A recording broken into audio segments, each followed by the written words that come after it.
Patricia, la question est toute importante, c'est le regard sur l'actualité. Et c'est une question qui semble d'ailleurs diviser la presse locale parce que d'aucuns parlent des stockages de plusieurs tonnes de sacs de riz depuis pratiquement 2015. Et on a pu lire en petite une de l'une des publications de ce jour, pas de sacs de riz en souffrance évidemment, ou de stock de sacs de riz en souffrance au sein ou dans les magasins de la Sembrie. En tout cas, on en parle avec Monsieur Patrick Christian Dobo, très élégant comme à son habitude. Bonjour Patrick et bienvenue. Bonjour Patricia. Je vous en prie. Bonjour à nos téléspectateurs et bonjour à Aimé Mokoko. Puisque nous sortons de la Minute Gourmande, nous allons parler d'une question qui est exact. Au menu du repas quasi quotidien de bon nombre de nos concitoyens. Voilà.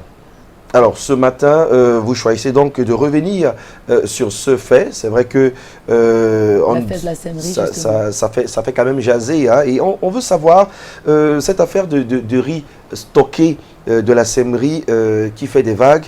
Est-ce qu'il faut s'inquiéter maintenant? En tout cas, plantons d'abord le décor pour savoir de quoi est-ce qu'il en est réellement. Non, c'est une affaire portée au devant de la scène depuis le début du mois, entre le 3 et le 4 août, par l'association citoyenne de défense des intérêts collectifs de Bernard Nzonga. On parlait déjà de cette question de la trop dépendance du Cameroun des riz venus d'ailleurs en termes d'importation. Et donc, dans quelques clichés pris sur les lieux, notamment au niveau de Yagua et de Maga, qui sont deux des fiefs de production du riz local, il était perçu des stockages importants à cet instant, tout au moins ce qui suscitait des interrogations et qui certainement a fait rejaillir cette dépendance du Cameroun vis-à-vis des importations en remettant aussi au devant de la scène la problématique de notre capacité de production en la matière. Voilà.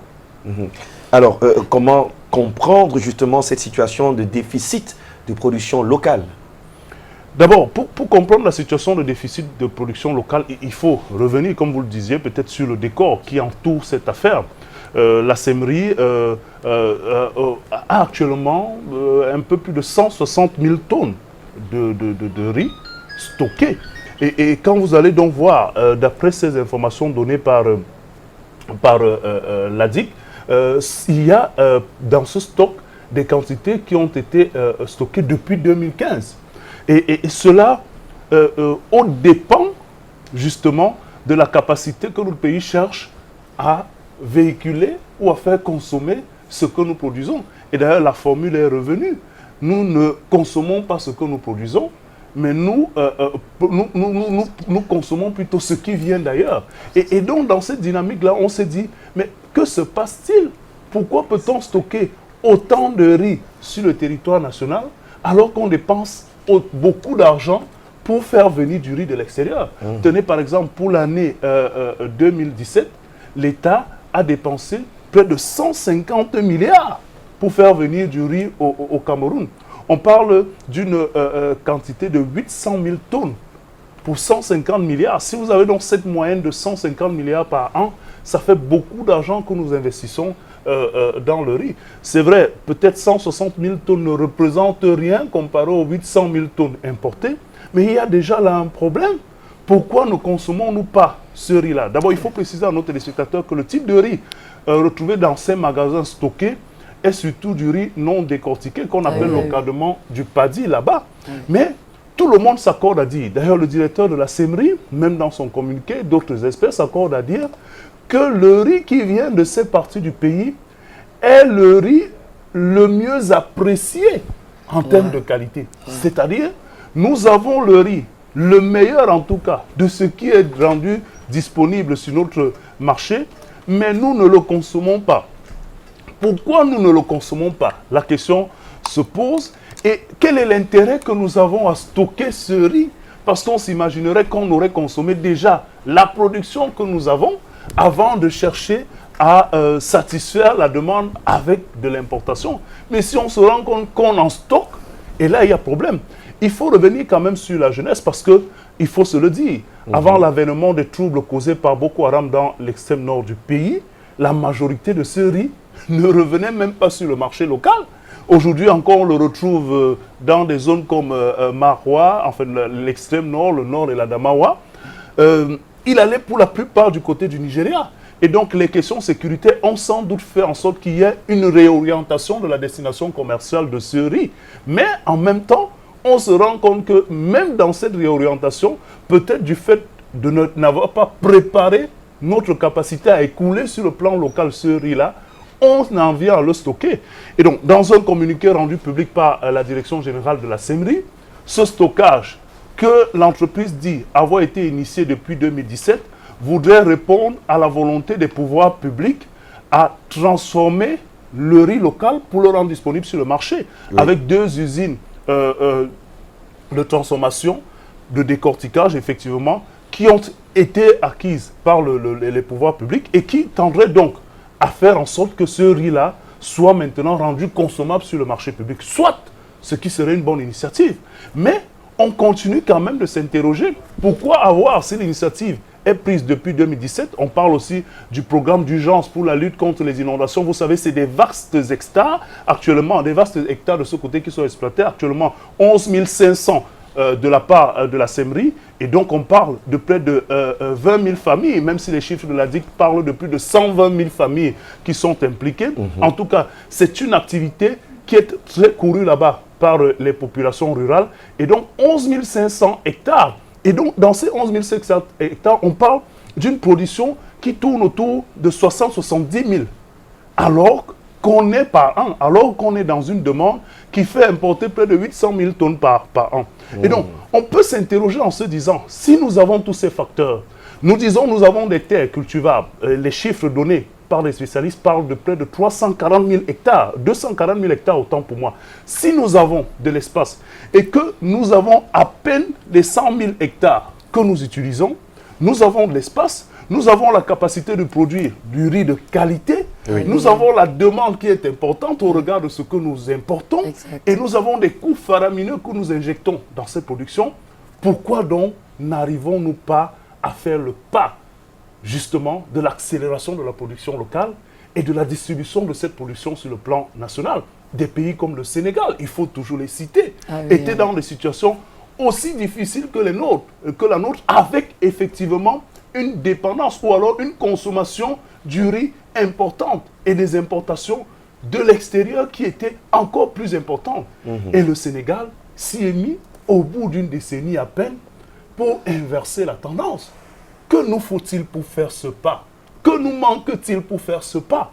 Eh bien, lorsqu'on pose ce type de questions, vous allez voir, d'ailleurs, dans 2 excellents reportages servis par Rodrigue Tongueguerre au cours de l'édition du Prime Time, au 19h50, nous avons vu à la fois la question des cerises stockées et une initiative du gouvernement qui tend à réunir les acteurs. C'est une bonne chose, on le dira, vaut mieux tard que jamais. Mais la question fondamentale demeure. Est-ce aujourd'hui que nous nous rendons compte que la problématique de ce riz-là est importante pour la table de la ménagère chez nous et nos foyers?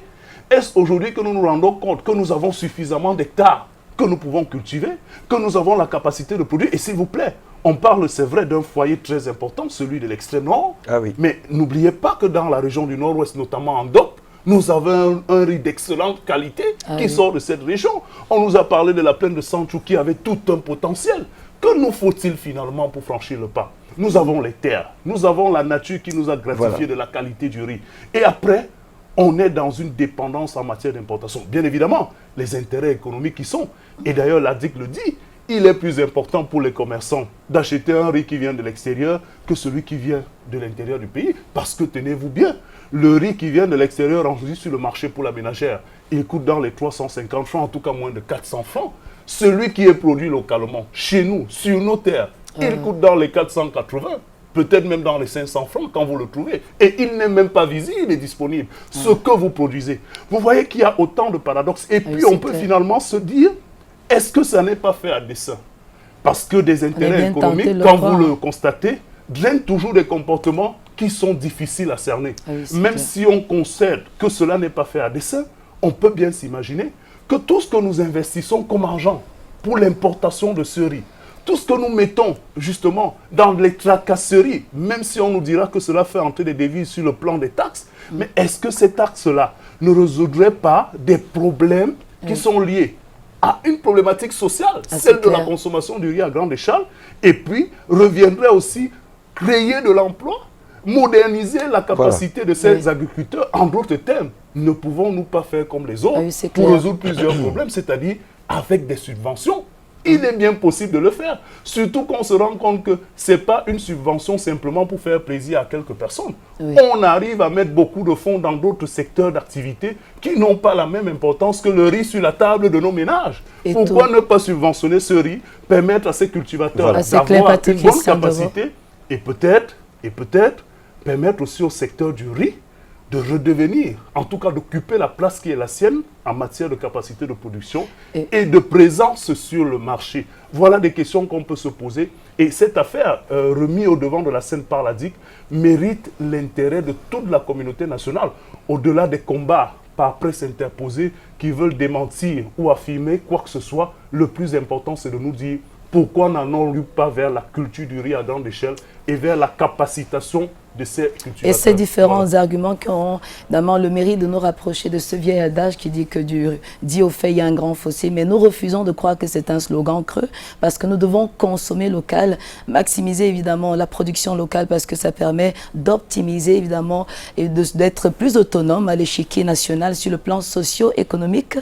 Alors, mais vous consommez local, hein. Bon, c'est pas forcément dans le sens culinaire, mais vous avez une très belle tenue faite par un ou une Camerounaise. Oui, c'est une Camerounaise, elle s'appelle Coco Fashion depuis Bafoussam Colette Fashion. Coco Fashion. Voilà. Donc voilà. J'espère en tout cas que c'est pas très luxueux, comme le riz est devenu. Non seulement il est disponible, mais il est moins cher. Voilà. Pour dire que dans l'industrie quand même du textile, on se bat. Blondel Style par exemple, qui fait un boubou. C'est africain, ça va dans le climat, c'est adapté. Et pour la nourriture, je crois que davantage, la question du riz était importante à relever ce matin. On dira merci à M. Ndobopati Christian, mais il ne sortira pas sans donner son avis sur ma chanson du cœur. Franck Bell.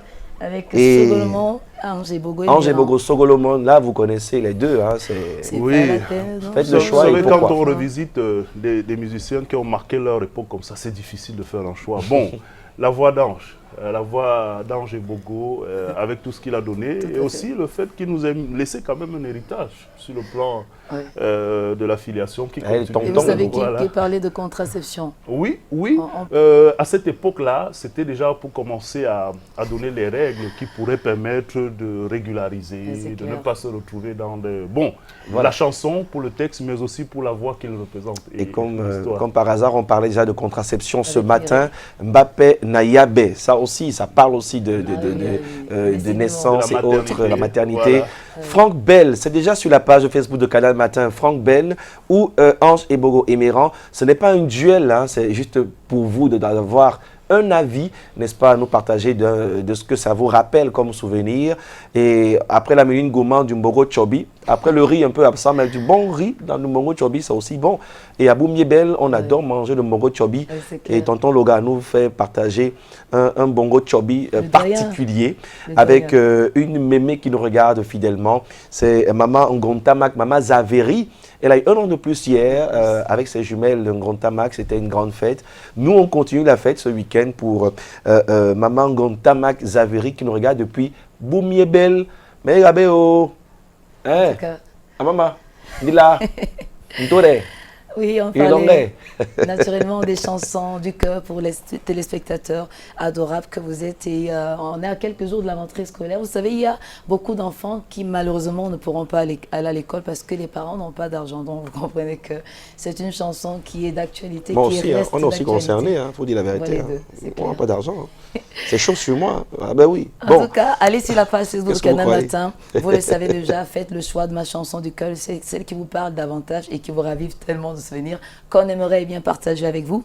Alors qu'on est rendu à exactement 8h passées de 2 minutes, c'est en heure locale, 1 heure de moins en heure GMT. Voici pour vous les extraits de ma chanson du cœur.